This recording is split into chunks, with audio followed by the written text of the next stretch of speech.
ಸ್ನೇಹಿತರೆ, ಸರಸ್ವತಿ ಪ್ರಭಾ ಯೂಟ್ಯೂಬ್ ಚಾನೆಲ್ನ ಸುದ್ದಿ ಸಮಾಚಾರದ 21ನೇ ವಿಡಿಯೋಕ್ಕೆ ತಮಗೆಲ್ಲರಿಗೂ ಸ್ವಾಗತ ಸುಸ್ವಾಗತ.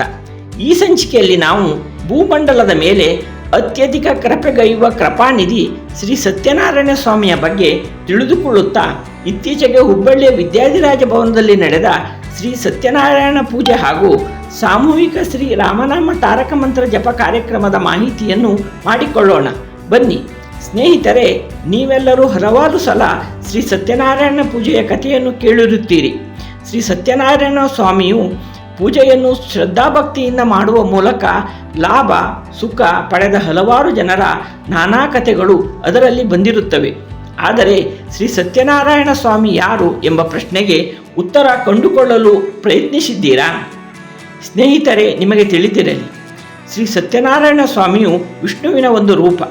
ಶ್ರೀ ಮಹಾವಿಷ್ಣುವು ಕೋಟ್ಯಾನುಕೋಟಿ ಸೌರಮಂಡಲಗಳಿರುವ ಬೃಹತ್ ಬ್ರಹ್ಮಾಂಡದ ಪೋಷಕನಾದರೆ, ಶ್ರೀ ಸತ್ಯನಾರಾಯಣ ಸ್ವಾಮಿಯು ನವಗ್ರಹಗಳಿಗೆ ಅಧಿಪತಿ, ನವಗ್ರಹಗಳನ್ನು ನಿಯಂತ್ರಿಸುತ್ತಾನೆ.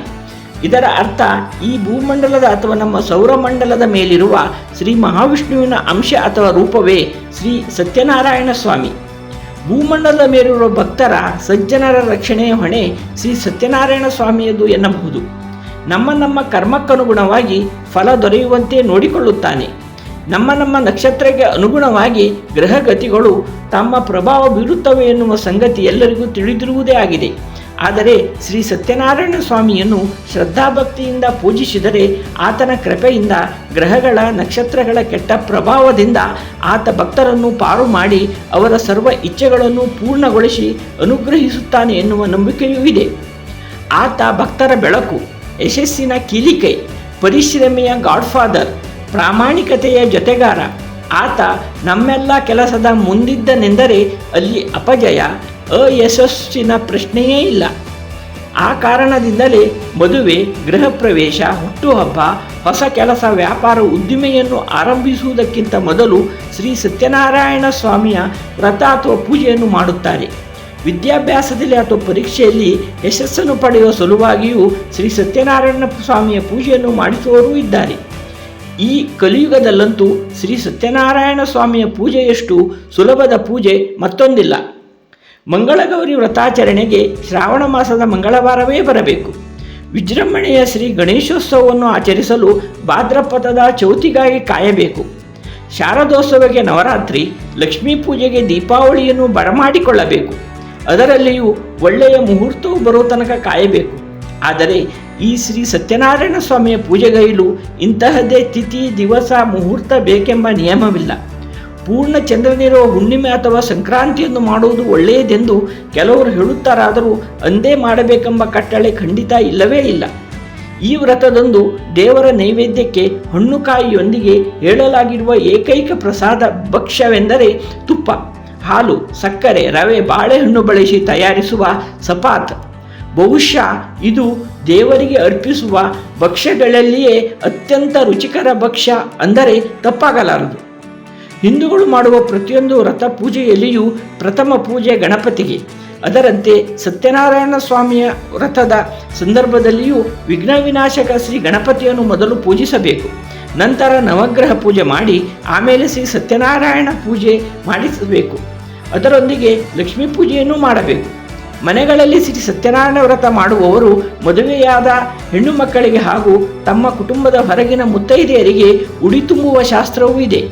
ಇತ್ತೀಚೆಗೆ ಶ್ರೀ ಸತ್ಯನಾರಾಯಣ ಸ್ವಾಮಿಯ ಪೂಜೆಯ ನಂತರ ಅನ್ನ ಸಂತರ್ಪಣೆಯೂ ನಡೆಯುತ್ತದೆ.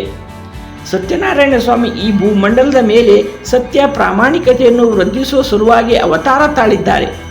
ಪರಿಶ್ರಮದಿಂದ ಸ್ವಂತವಾಗಿ ಸಂಪಾದಿಸಿದ ಸ್ವಲ್ಪವೇ ಹಣದಿಂದ ಎಲ್ಲರೂ ದಿನನಿತ್ಯ ಉಪಯೋಗಿಸುವ ಹಾಗೂ ಸುಲಭವಾಗಿ ದೊರೆಯುವ ತುಪ್ಪ, ಹಾಲು, ಸಕ್ಕರೆ, ರವೆ ಹಾಗೂ ಬಾಳೆಹಣ್ಣುಗಳಿಂದ ಸಪಾತ್ ತಯಾರಿಸಿ ಅರ್ಪಿಸಿದರೆ ಆತ ಸಂಪ್ರೀತರಾಗುತ್ತಾರೆ. ಬೇಡಿಯಾದರೂ ಸತ್ಯನಾರಾಯಣ ಪೂಜೆಯ ಪ್ರಸಾದ ತಿನ್ನಬೇಕೆಂಬ ನಂಬಿಕೆಯೂ ಸಹ ರೂಢಿಯಲ್ಲಿದೆ.